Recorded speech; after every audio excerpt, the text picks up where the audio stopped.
Good morning. So, Rob Parker. Yes, Skip Bayless. I just might get so worked up in this A block of Undisputed that I might just blow right through my shoes. You think so? Yeah, I just might just Like blow them that? right out. Yep. What are you 'Cause that's wearing? how You got worked up Jordans on today? Yeah, I have Jordans on. I know. I just day. wanted to make sure Yeah. because I didn't see you when you walked in. Yeah. I don't think your Jordans would blow out like what we saw last night. I've never seen anything hope like not. that. Skip, you've covered sports all these years. Have you ever seen that? I've seen sneakers blow up, but his foot went all the way through the sneaker. The sneaker. Not the greatest look for a PG 2.5 Paul George. I love Paul George for MVP You're this year, blame but Paul that George shoe- on that? How about Nike? know. Yeah, Nike's I know. made him. Paul George didn't make him. Yeah. I'm not sure that shoe's going to take off after this point. Fortunately, I don't think People so. might be taking them off. Yeah. Yeah. We have a lot to get to on today's show. Did LeBron put the West on notice yesterday? And No. would these guys give the big bucks to Le'Veon Bell? But we are going to start with Zion Williamson and what we saw last night. He was supposed to be playing in his first game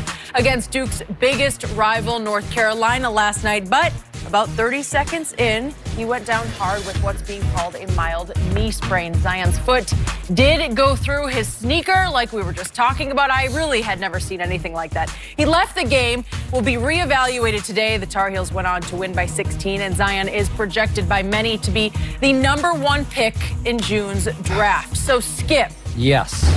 should Zion shut it down for the rest of the year? I would advise this young man to shut it down and wait for the draft. And that's even if this just proves to be nothing more than what Coach K said it was after the game, which is a minor knee strain, even if it's just that. This kid is, when he cuts and he leaps, he does so with such sudden explosion that even if he has a tweaked knee, even if it's just a sprain, and sometimes sprains can be fairly serious, you're set up for a fall. You're set up to risk either limiting your NBA career or potentially wrecking your NBA career for the sake of Duke University, which is paying you no more than room, board, and tuition. And I know that's a lot, and it's a great stage to be on, but it's not worth it now.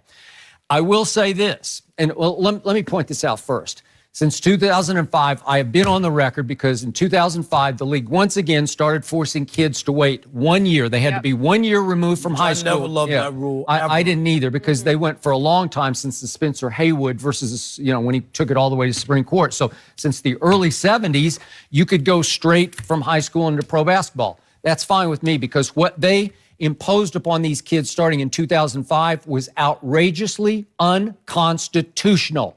Zion and RJ and even Cam, that they could all be playing pro basketball at a reasonably high level, and they could be earning money that they won't ever be able to get back over the long haul. So the point is, did Zion benefit from playing 26 games at Duke? Yes, he did, because remember, the scouting services before the year started did not have Zion ranked #1 in the draft. They had RJ #1. Some services had Zion #2. There are a couple of services, Rivals and 24/7, had Zion ranked 5th of the potential draftees.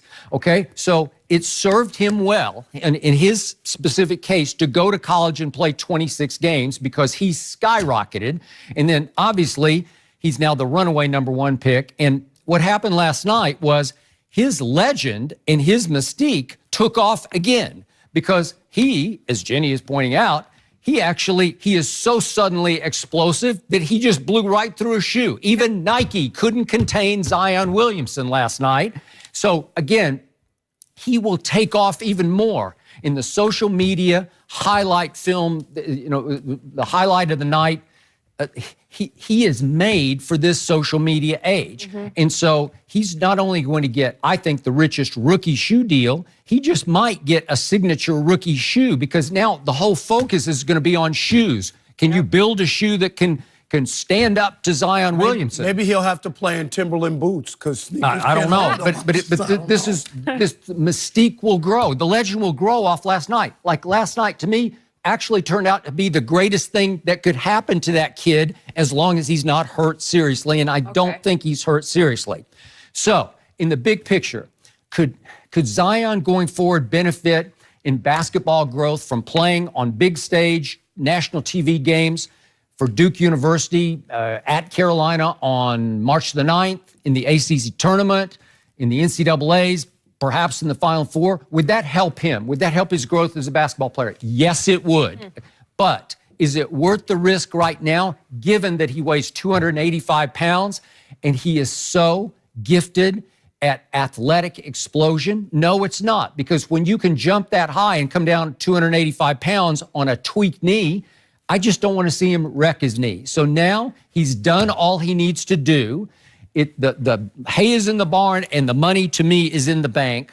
You cannot risk it from this point forward. Skip, I could not disagree with you more. Okay. From this standpoint. And if he's healthy, and I'm talking about he walked off on his own power. Sure. They're not saying he didn't go in a wheelchair and needed 8 guys to carry him off. In fact, ESPN reported that he was trying to jog up in the hallway. Right. So I'll give you that. So I don't think this is serious. Serious. If it's serious, I totally agree, but I don't.